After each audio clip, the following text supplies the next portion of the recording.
let's go back to the interstitial. I dodge about the timeline in all these interviews, so I apologize if it's a bit confusing. But all your solo stuff. I mean, did you until quite recently, did you perform any of that live? Did you do a lot of live shows? Yeah, I have done. Not a lot, but I've done about 7 or 8 in the last 3 or 4 years. Just nice venue, nice spaces like churches or Oh, great. small art spaces. I could only command 250 people or 300 people at most. Right. My own gigs, but it's nice. It's a nice intimate thing, and I play as much as I can. I mean, I take out a lot of gear Right. in the old modular stuff. Oh, wow. I'm so envious. I want that. Is that the 700? Is it? What is it? Yeah. Yeah. Well, it is 700, but it's the Yep. main kind of laboratory module version. Oh, Hell, cool. Um, yeah, I'm a big fan, as you know, of analog synthesis. of Um, course. Still got the old System 100, which is still, to me, Yeah. the best sounding synth I've ever owned. Um, Yeah. the oscillators and the filters and everything about it is just. I occasionally take it on tour with me because it's a bit of a delicate old beast. Yeah. But the audiences are always very grateful because you just have to play one bass note, play Being Boiled or something, and they go. A lot of people, even of our age, who come to the gigs, there are still a lot of young people who are into electronic music, and they never heard anything like that going through a PA. Exactly. It's worth taking the old stuff out of there. People love it. I mean, what I can't stand is when you see the electronic artists and they turn up with a laptop and a mixer, No, and oh no, no, I no. don't really know what's happening. I may as well listen at home. I agree. What do you think about Kraftwerk shows? They've given that. Have you seen those? Yes, but then the whole point of craft work, in a way, is that it's almost taken away the humanity out of everything into the Yeah. point where they're just robots anyway. Um, Anyone other than Kraftwerk probably wouldn't get away with it so much. But Yeah. I loved it. I was due to go and see one of the shows. I think it was in the Tate or something, and I was ill. Unfortunately, I couldn't go. But a couple of friends of mine went, and they said, "Well, they could have been doing their emails or anything." I mean, there's no performance element to it apart from the projections and the immersive sound, etc. By the way, it says Kraftwerk 3D. It's not 3D. I mean, it might be 3D visually, but it's not 3D audio wise because then I have a company that does three-dimensional sound, Ambisonics, and we do performances in that format, and it's definitely not that. I know the guys who run the front of house sound, and it's surround, but it's all on one plane. Anyway, technical issue, but so there's a little bit of kind of marketing thing to do with that, I think. I still love them. I think it's become a bit like Stomp, having 5 different touring versions around the world. It's just become a profit center. I think. yes, yes. Well, it's the trademark of electronic music, isn't it? Yeah. Electronic music. So let's go back to your right. So confession time. I am an enormous Japan fan. I mean, Oh, I just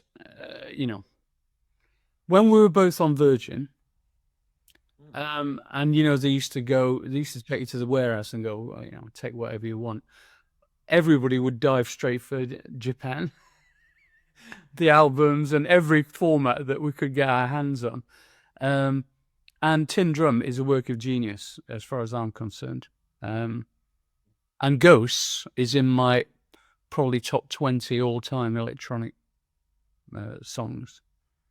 Um, did Was that you designing those sounds, putting those sounds together on Ghosts? it was me and David Silhin Right. on Tin Drum. Yeah. The guitars had gone basically. Right. David was playing synthesizers as well. He's a Right. great programmer, Right. amazing programmer. And everything was, apart from the rhythm section, obviously, everything was synthesizers. So we were working around the clock on sounds. And it was a dual effort. It was a dual effort. And that was hard enough to come up with kind of new sounds and to make this kind of jigsaw fit into place, So it needed two of us. I think He was using a Porcupine, and I was using the System 700 and OBX. right, Porcupine. right, yeah. The you're amongst a very rare, I'd like to say, elite group of musicians, acts that gave almost equal weight to the experimentation and the kind of soundscape elements of what you're doing, but also the pop elements. And it's clear from me listening, correct me if I'm wrong, as a fan, that you kind of loved both of it. And the exciting stuff was it's like a Venn diagram, and the exciting stuff is in the middle. And it was the same more or less for Humanly, less to Hem 17 because we use more real instruments. But is that how you saw it, do you think? Yeah. The only way I could even get into music or do what I did was once I realized that you could introduce these weird sounds, abstract sound, within the context of pop music.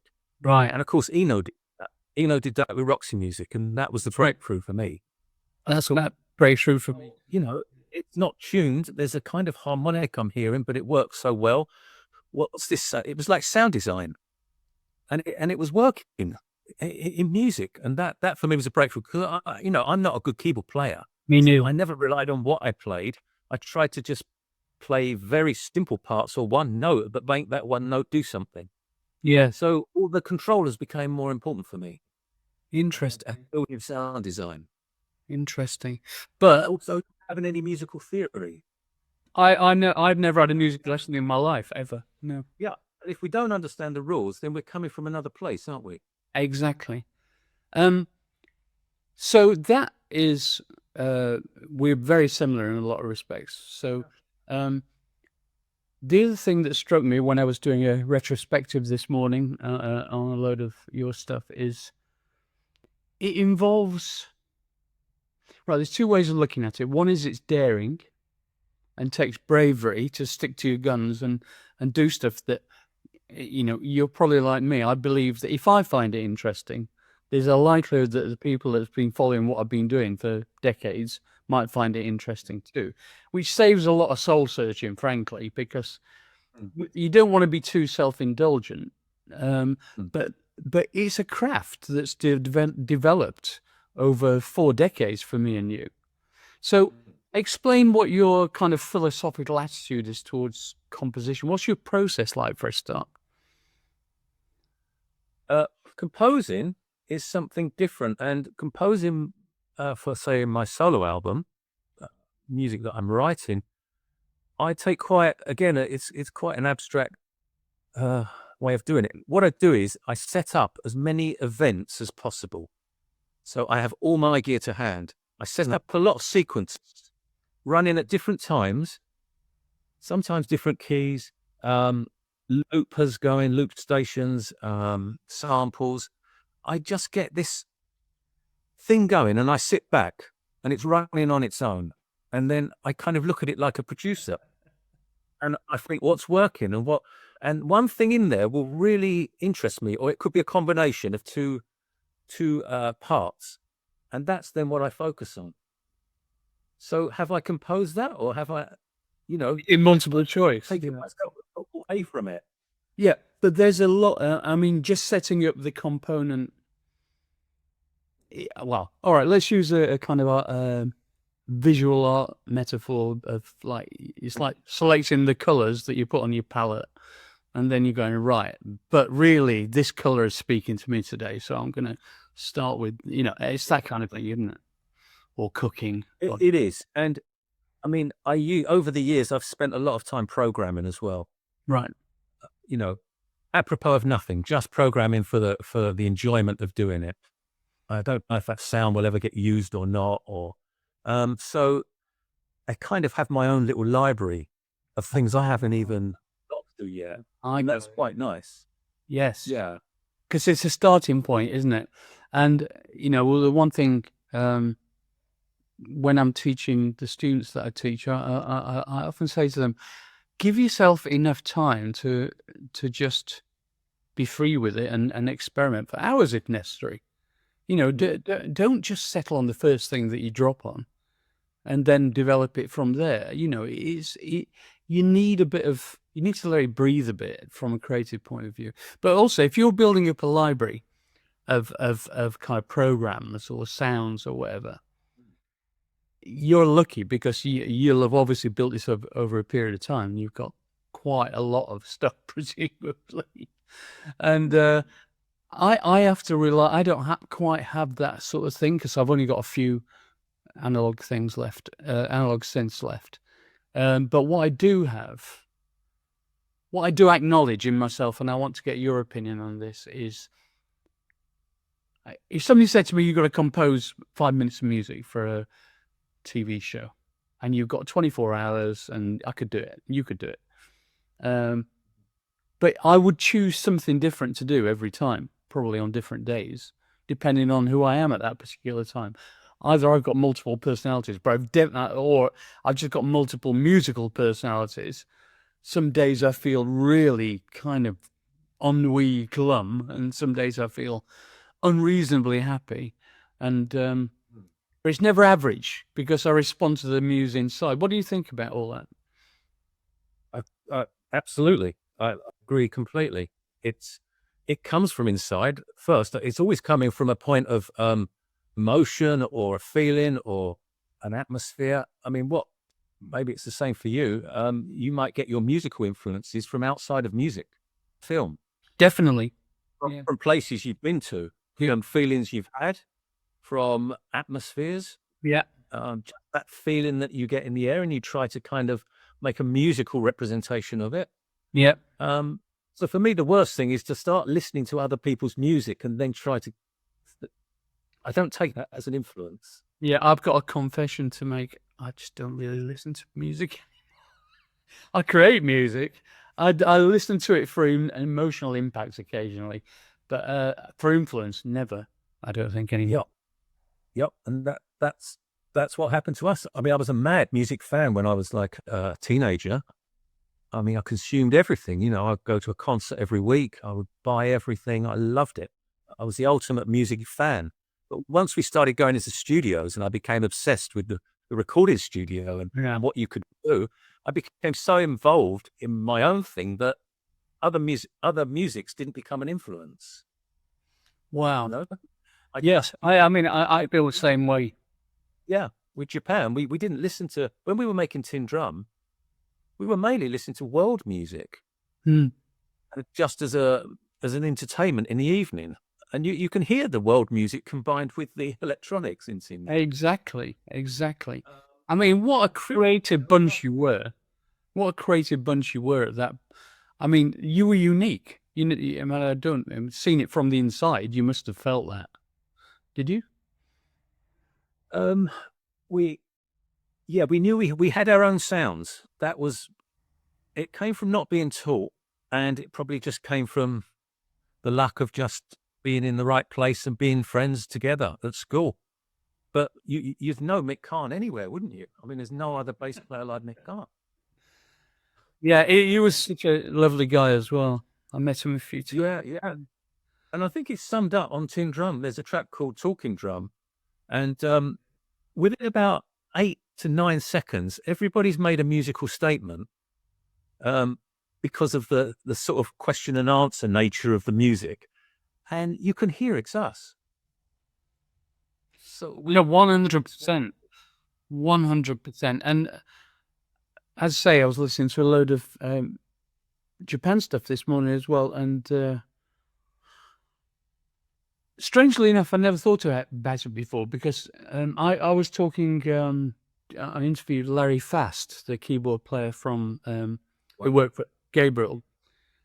And I saw that. Yeah, I was listening to the third piece Gabriel solo album, which I think is a work of genius.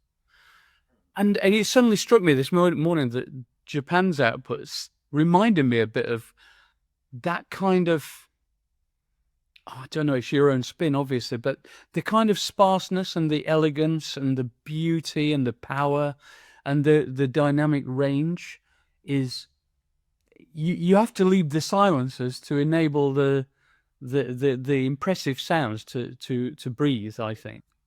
Your stuff is very elegant. Well, yeah. You articulate it well. It's all about the events in between. It's about the space, Yeah. isn't it? Something about a lovely part means nothing unless it's positioned within the right space. Precisely. Drum is a very sparse album. I love it for that reason, yeah. It doesn't have that big 80s reverb either. It's very dry. I love that. Oh my God. I wonder if Prince ever heard any of your stuff. I'm sure he did. Yeah, he had a kind of from a different direction, obviously, but the musically, but the production values, in terms of spark. Yes. Yeah. There were musicians interested in what we were doing. Paul McCartney would look in a lot. That's it. Yeah, if we wanted him to play on it. He lent us. He happened to have in the studio Mark Bolan's guitar that he bought, and we were so stupid and naive. We just assumed he said you can borrow it because our guitarist session player was coming in and said, "Can we? We're going to sound like Mark Bolan." And of course, it's nothing like it. It's just like another guitar, really. It's all about the amp and signal chain. But anyway, nice guy. I mean, he was very supportive of other musicians, I think. And George Martin wrote. Yeah. Studios in those days were very nice places to be, very good atmospheres. There was nobody had all this bodyguard crap and all these security around them, and that's right, and press agent, and they just turned up on their own, and everyone had a chat and had a cup of tea, and it was great. Tears for Fears were in the next room. Kate Bush was down the end of the corridor. Paul McCartney, Michael Jackson would be working together. Oh, it's ridiculous. We had when we were in there, we there was a couple of week period where Cameo were in, who we were enormous fans of, and we sneaked into their studio one day and to find out what their rig was, and it's just like one basic synth and a drum machine and a bass, and that was it. And anyway, we did confess to it to them, and they were very nice about it. So let's go back to you growing up. So you all met at school, and you stayed friends largely throughout your lives, correct? Yes, I guess so. I mean, Steve Jensen is still a close friend. I see him all the time. Mick unfortunately passed 10 years ago or so. I don't see David. Really? I don't know. I don't really know what he's up to. I saw him briefly about 7 or 8 years ago about 10 years ago when I was on tour in the States and we had a coffee. That was it really. So we were friends, I suppose, during the Japan thing. Then it all imploded. Yeah. And then we got together again for this Raintree Crow album. Yes. I was reading about that. And how was that for you? I mean, explain how you felt about that after that, a period of time. Well, it was an exciting thing to do, and it was very different from Tin Drum, and we found another way of making music together. Right. It's a good album. I think it's slightly flawed, but it's a good album. It's in that mold of sort of Talk later albums. It has. I love them. Kind of like, more natural, more organic. And then all the same problems came back again towards the end of it, and again. I'm not really, this isn't a gotcha kind of interview. I'm not interested in being prurient, but I'm just fascinated with group dynamics generally, because I think the bigger the group of people, the more likely you are to have factions. I've always been in a band of 3 people, and as soon as it turned to 4 people with the early Human League, that's when it started getting to be a problem. So So 3 people is a manageable thing. Ian's no longer takes part with the band, just stopped communicating one day, but we never fell out. I can never. I liken it to me growing up in Sheffield. Everybody kind of got on when I was growing up, so I didn't really know what it was like to have a dysfunctional family, for instance. And I can't, in the same way, I can't really. I know it happens, but I can't really relate to this kind of people not getting on, who are on such a common mission. And so, do you have any insights into that? Yeah, well, I think you say it with common mission, and that's the thing. When you're striving for something, and it's the early days, you're all very much together, and it's in the end, it's when you have the most fun. Yeah. Even though you're playing horrible little places, but you have fun, and you've all got a common goal, and you're all in together. The moment you get some kind of success, other things come into play. People's egos come into play. You suddenly realize somebody has an ego that you didn't realize they had. Outside forces come into play. There's a lot of flattery. There's a lot of, oh, you should do this, you should do that. You're the real star. It's like with Pink Floyd, isn't it? It's like said, when they'd made Dark Side of the Moon, from that point onwards, it was always going downhill on a personal level. And sad, it's isn't it? more complicated, put it that way. It's sad. It is sad. I suppose. I actually talked to David about coming on the podcast, and we had quite a nice chat. And he said he never does that stuff, but he was very gracious, and Well, you've spoken to them more recently than me. Yeah, that's amazing, isn't it? Yeah. But he was very gracious about it. And in fact, likewise with Peter Gabriel, I'm desperate to get him on board, but he was equally gracious and declined. But I just fascinated with David because he struck me as a very quiet, kind of introverted character. But was he? I don't know. Is he? I think we were all pretty introverted in those days. I think the thing with David is he found what he wanted to do after leaving Japan. Yeah. In a way. Yeah. Going back to the thing of everyone having their unique sound, ironically, probably David was the least unique in the group. He had the biggest role, but you could hear where he was coming from. Less than you could with us, but he had the ability to bring it all together. When he started making those solo albums, the first 3 solo albums he made in the 80s, amazing records. Yeah. And it was a different thing. It was a more singer-songwriter thing. You could hear that his jazz, his love of jazz was coming through more, and it freed him up. And I don't know, he looks back on the Japan thing with some kind of embarrassment, but no, can't do that. I know. It's wrong too, but possibly he just didn't feel himself within it. We look back on it with some pride because, we can hear what's going on there. You should be extremely proud of that. It's an incredible time to do it. I mean, there was a certain kind of slot of time post-punk where record companies were actually financing bands like us and you and people who were actually kind of innovators, I suppose. That's gone now. Yeah. That's not happening anymore. But it was a kind of slot of time where it was possible. And pretty much like us, you kind of grasped the nettle firmly and went, well, they've signed us as artists. They're going to get artists, And I think that doesn't happen so much nowadays. It doesn't happen now. And can you imagine anyone giving you tour support now and kind of,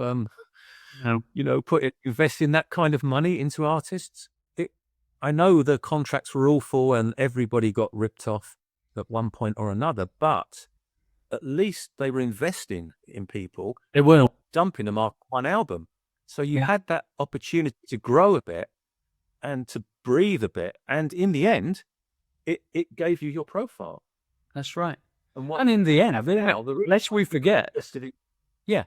Lest we forget, I mean, I don't know what what Japan's recouped situation is. It's not my business, but we didn't recoup until kind of like the late 90s, I don't think, because they did actually support logistically the development of what we were doing, Virgin, which I always give them the credit for. You know, everybody knocks their record companies and goes, "Oh, rip off," and everybody falls out in the end. But they did put their money where their mouth was, and they did actually support making the best version quality of what was possible at that moment in time. And how was your relationship with Virgin at that time? It was the best label to be with, wasn't it? Wasn't it? It was like fantastic label. I thought it was I mean, great. I loved them. I loved them in the '70s with all the early stuff, Mike Oldfield and things. Yeah. Cat Build in the North. Yeah. It's really eclectic stuff, and it was like Henry most outside kind of experimental label. Tangerine Dream. They had the classic Tangerine Dream albums on. We were really happy, with stablemates. With there was Human League, XTC, Simple Minds. It was a strong lineup. Phil Collins was even making good music. Yeah, he was. He actually was. All right. I mean, I've got a few issues with Phil Collins. That first album was pretty good.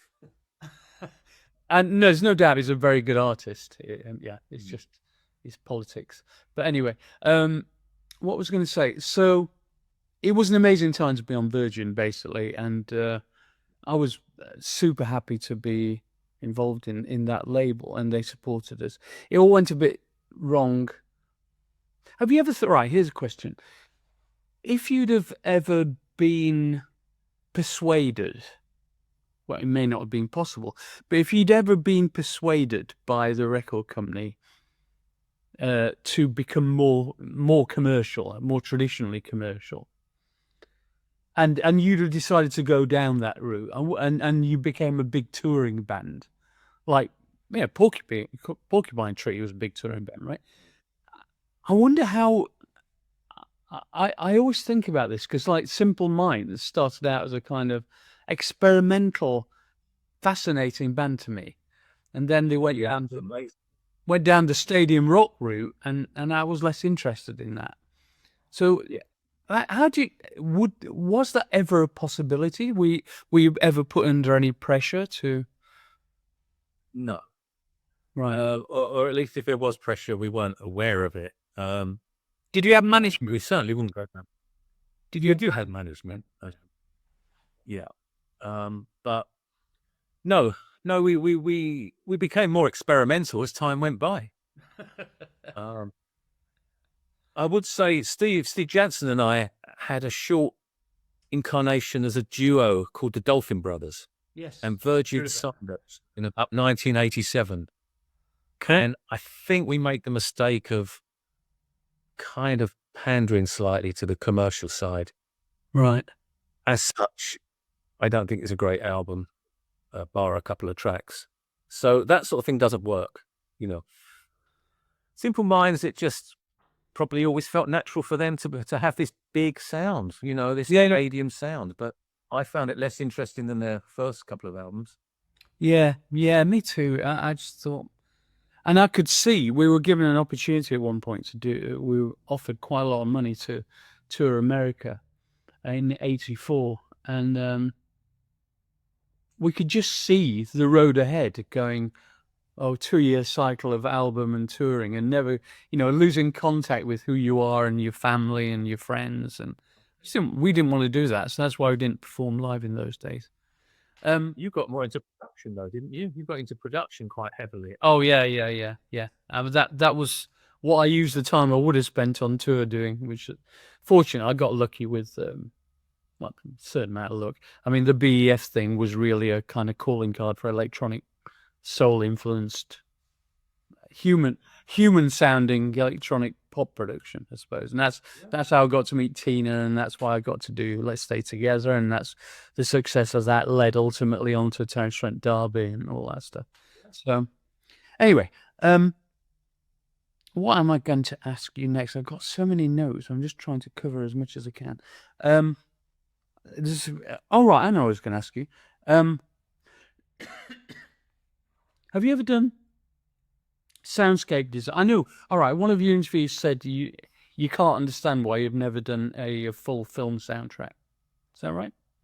I'm the same. You know, Every time I've done nearly 100 of these podcasts, and I put the word out loads, not a sniff. And never in my career has any. We've done a few odd songs here and there, but I think I'd be fucking good at it. I think you'd be amazing at it. Maybe we should join. never been. It's got to be a closed shop. It's got to be a closed shop. There's something going on. I don't understand. Yeah, Um, I do like that Scandi stuff, though. Do you? there is actually a lot of good things going on in, especially in TV drama. Yeah, Um, yeah. soundtracks are amazing, far better than the movies with these awful giant sub sounds and clash bang It's awful. stuff.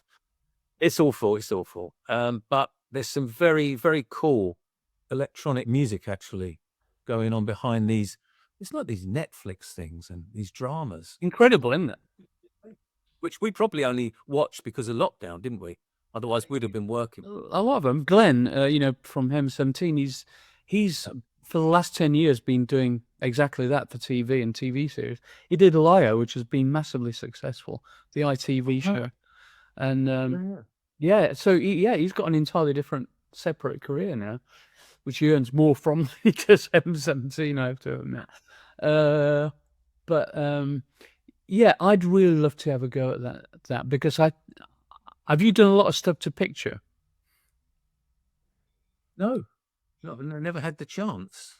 It's a joy. It's a bit of practice just as a. No, I haven't actually. That's interesting. It's a joy to do because instead of having to come up with ideas from your head or in your case, your library of ideas, if you're of that ilk, immediately the images immediately suggest certain things. So, but then you've got to develop the skill set of transitions and are you manipulating are you directing the narrative or are you just providing a kind of neutral background, all that stuff. It's interesting stuff though. Right, I'm gonna go and find us an agent. We'll do one together. I'd love it. Yeah, That'd be cool, wouldn't it? Right. So let's talk about analog versus digital because you know where I stand on this. But tell me your views on that. Well, I enjoy programming digital synths as well. I don't like going through tables of menus and stuff. No. So I mean, I never had time for the DX7 and things. Me neither. So no, I don't like that. But there's a lot of good virtual analogs that I've found really inspiring and great to work with, to program. I mean, behind me there's Access Virus. Oh right, yeah. Which is a 90s, a late 90s thing, and also the V-Synth. I use that live. I use the V-Synth live because it's the only one I can find that's got like the proximity sensor and all the things I like live. Exactly, loads of controller possibilities. Exactly. Sound manipulation. Yeah. So there's great stuff like that I do use, but it's always a mixture. Yeah. I'd be lost if I couldn't take out a good deal of analog as well. I've just got the little the new Prophet 5, which is the new Daysmith analog version. Wow. He asked me what serial number I wanted. Except 1.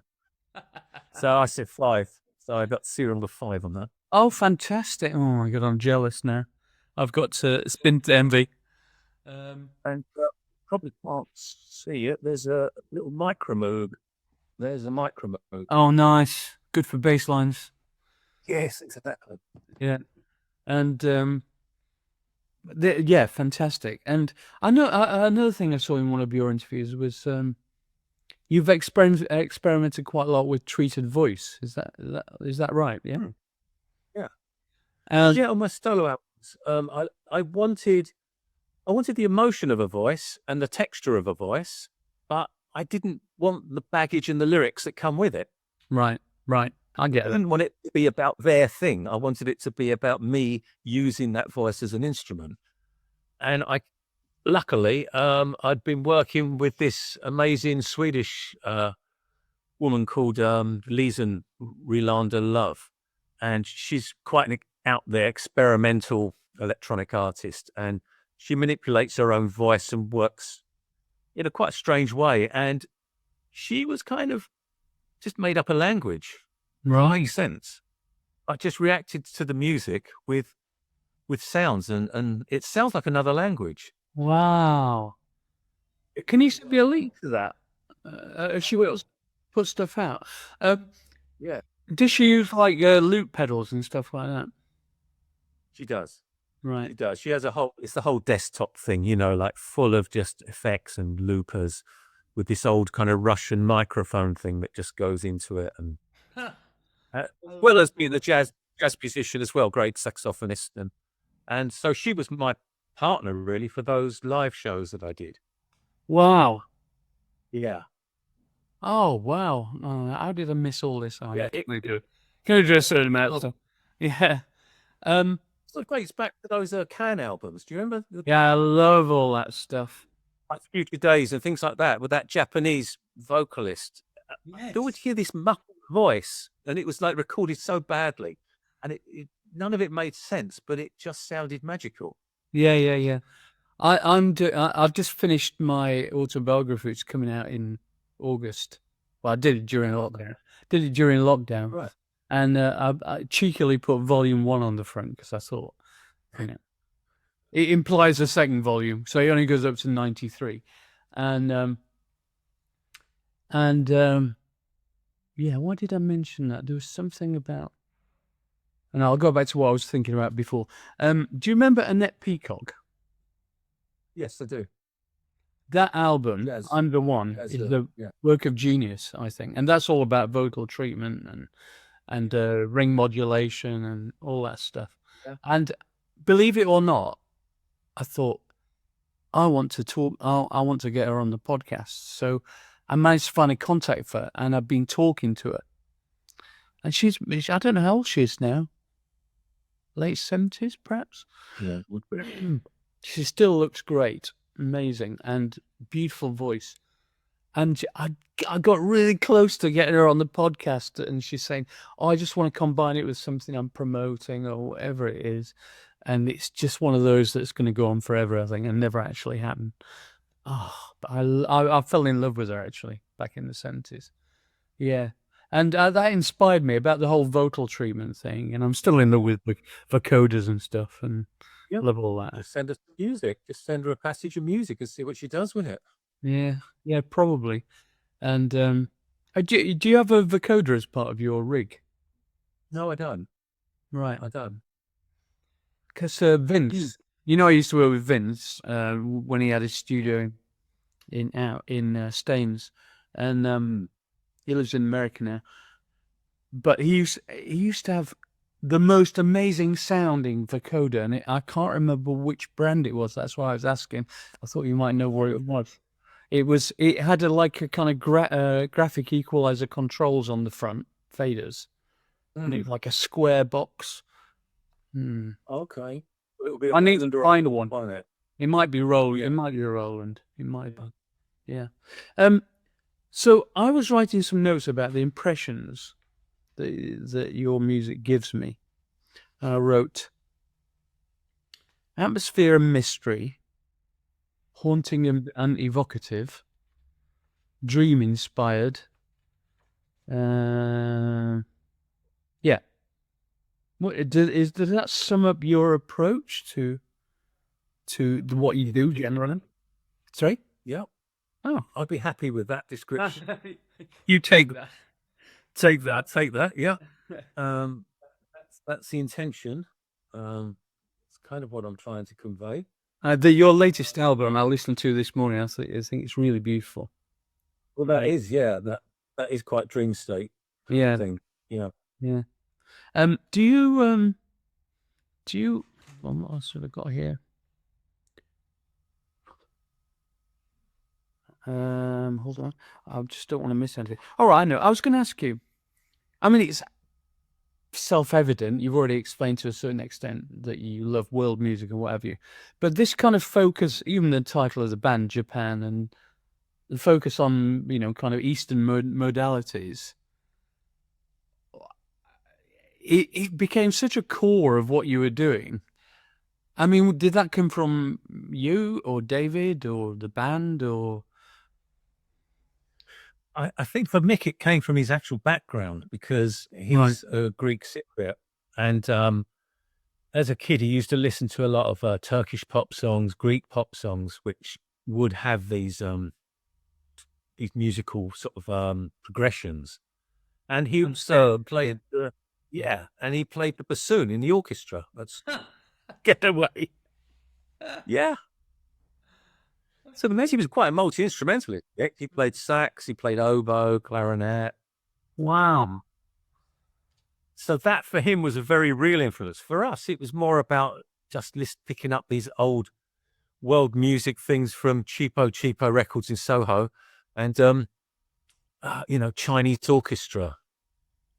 That looked interesting, and you just hear these melodies and Eastern Arabic musics. I've always been drawn to that. Yeah. It just seemed something exotic and far away. Yeah. I think that's what we were looking for. We grew up in Southeast London in an awful sort of horrible area in the suburbs. Where was that? In Southeast London in Lewisham, Catford, Lewisham. Oh, no, Lewisham, yeah. Okay. How late you then? It is why during the punk thing, we didn't really like English punk. We were looking at American punk. Right. We were always looking at the distance for something that was more exotic. Same in Sheffield. Bands like Television, Talking Heads, they were sort of singing about more interesting things. Suicide. Smith. Yeah, Suicide. I can't wait for this reissue. Yeah. Well, I did an interview with Martin Rev. It blew my mind, to be honest. You got to listen to it. So that was like another world. I didn't want to hear someone from Hackney singing about how shit they were and how. Oreo Farry, and we were going down the pub, Yeah. So I suppose with the world music, that's taking it even a stage further. It's like, music coming from the other side of the world. Yeah. Wow. Okay. Have you ever done any stuff for contemporary dance or ballet or anything like that? No, unfortunately, there was a close call in the 80s with the Ballet Rambert, but it didn't happen in the end. So no, you'd be great at that. I really do. I've been lucky enough to do some stuff with the Royal Ballet, and I've got a bit of an in there with a choreographer friend of mine. I shall definitely bear that in mind when it comes to if we get an opportunity to do some more stuff. If it's something you'd like to have a go at, we could maybe share the load. Yeah. Fantastic. So we're getting to the point of I ask everybody some very simple questions, but they're usually quite revealing, actually. So kind of like smash hits, really. What's your favorite film, or one of them?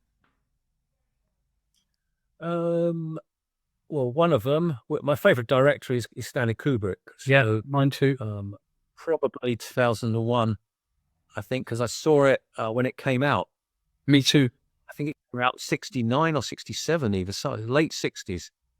And at that time, it was a real experience. There'd been nothing like it before. Nothing like it since, to be honest. I mean, if you're thinking about science fiction, nothing has ever operated on such a scale. So that kind of blew my mind, really. Yeah. I remember queuing up to go and see it when it was first out, and it was like 70mm projection in the local Gaumont or wherever it was. It looked fucking amazing. Well, literally never seen anything like that before, and or since. And if you think about just about every other space film, the way that the sets look are almost just variations on 2001 a lot of the time. Yeah. Yes. Yeah. Including all Star Trek films, all the Star Wars, etc. Anyway, Favorite TV show or box set, past, present? Curb Your Enthusiasm. Oh, it's funny, isn't it? God, I've watched every episode of that. It's just when you think, oh, really? Have they wrung it out too much? Yeah. Have they?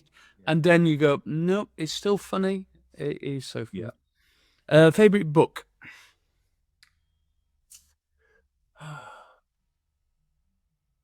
Probably, I suppose, 1984. I like John Fowles a lot. There's a book he wrote called A Maggot, which is really interesting. He also did The French Lieutenant's Woman and The Collector. Yeah, The Collector. What? That's a great book. That is a great book. But I think in terms of a book that will never cease to sum up our world and where we are and where we're going, 1984 must cover all bases, I think.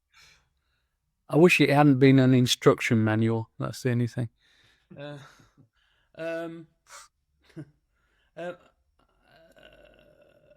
Epiphanal moment in your life, a kind of light bulb or fork in the road. You took one direction, it could have been another. Moment of realization. No, I think making the Quiet Life album, Yeah. which was the third Japan album, and suddenly there was such a leap into not knowing anything about the studio and relying on engineers and relying on people to tell you what to do and not having enough time, not being able to overdub very much. And we've only got tracks, you can't know. We'll have to bounce that, so you've got to make a decision now. Yeah. With the Quiet Life album, suddenly, we were at Air Studios for a start. It all became like we were using the studio as an instrument. We had orchestrations on it. It became so sophisticated, and I could go out, do an overdub, and then I could say, and now I want to try something on top of that. And I was allowed time to build up things, and it was just like it was like heaven. It was amazing. Like being Brian Wilson. Didn't want to leave the studio. I just loved it, and I think that was everything that I hoped music would be, and it was magical. I think that's a very good answer. I remember that sense of freedom in Air, and Virgin more or less had not given us any kind of restrictions on how long we could stay there. And for the first time, we could actually develop the arrangements in the studio and come up with new, exactly as you described. And I remember going to see Gemma Caulfield one day and going, I think we got this new track called Temptation, and we'd really like an orchestra on it. He said, all right, and when you want it, and how many players? And I'm going, I don't know, 50? All right, yeah, we'll do it next. I'll come back to you later in the day. It was all arranged. No talk about costs or anything. It's like, I can't imagine it now, to be honest. But there you go. Okay. Unfulfilled ambition. I think we've talked about a couple of those already. No, well, I think we've dealt with that. Other favorite musician or composer? Musician or composer. There's a lot of good new modern composers, like Max Richter, Niels Frahm. A lot of interesting stuff going on now. In terms of,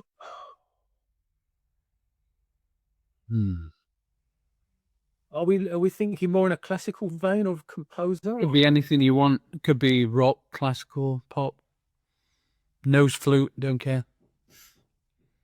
Yeah. Well, I suppose I'd have to go with David Bowie. Yeah, it's got to be in it, really. Oh, you listened to what was his last album and that title track?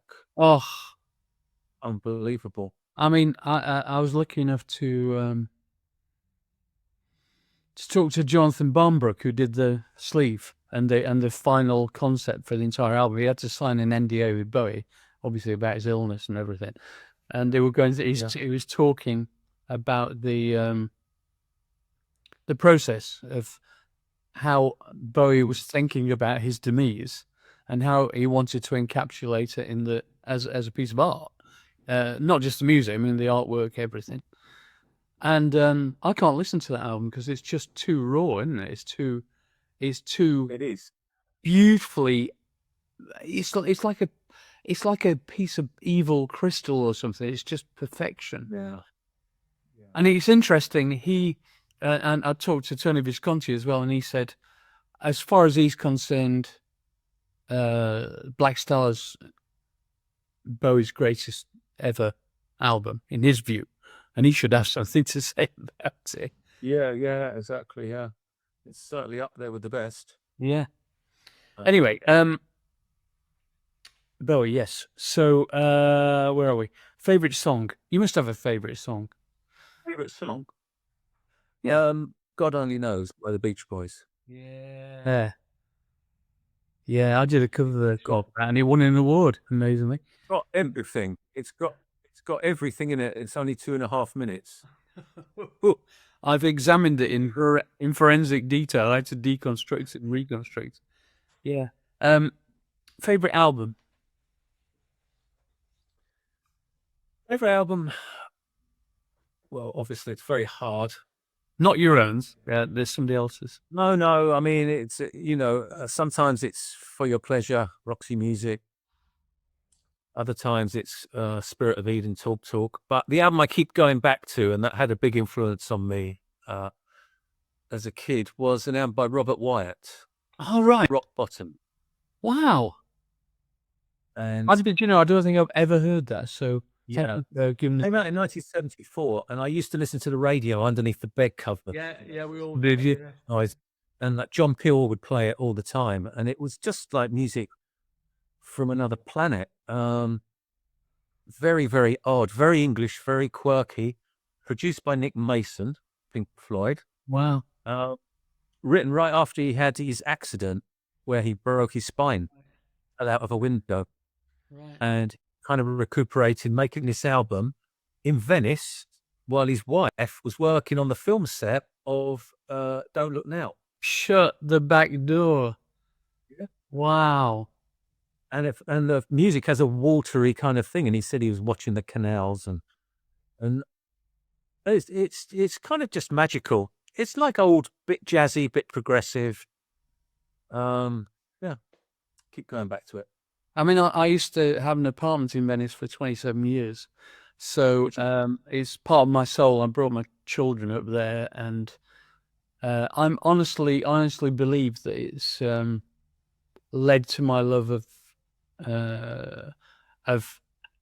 ambient surround sound composition.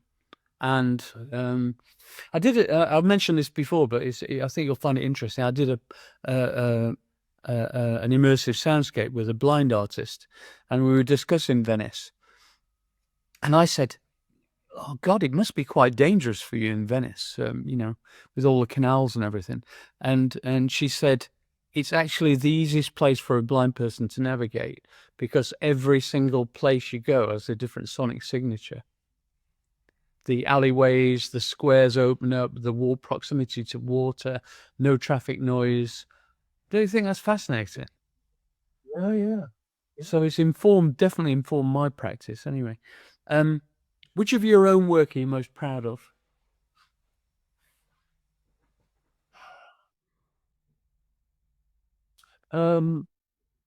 Well, in terms of, can I choose part of a group, would be Tin Drum.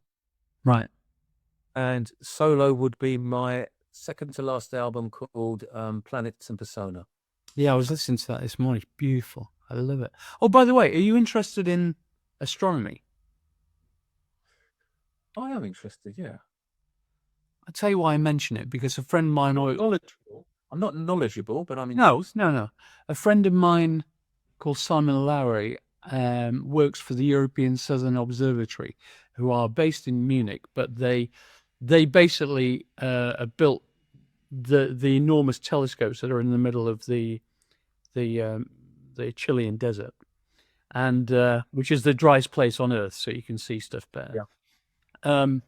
Atacama Desert, and he invited me out there, and he's a big fan of music, 70s, 80s music, and I might put your name forward. If you were ever interested in visiting Paranal, it's a life-changing experience. Don't even think about it. If you get a chance to go, make it happen. We are going to Chile with friends in September, in October.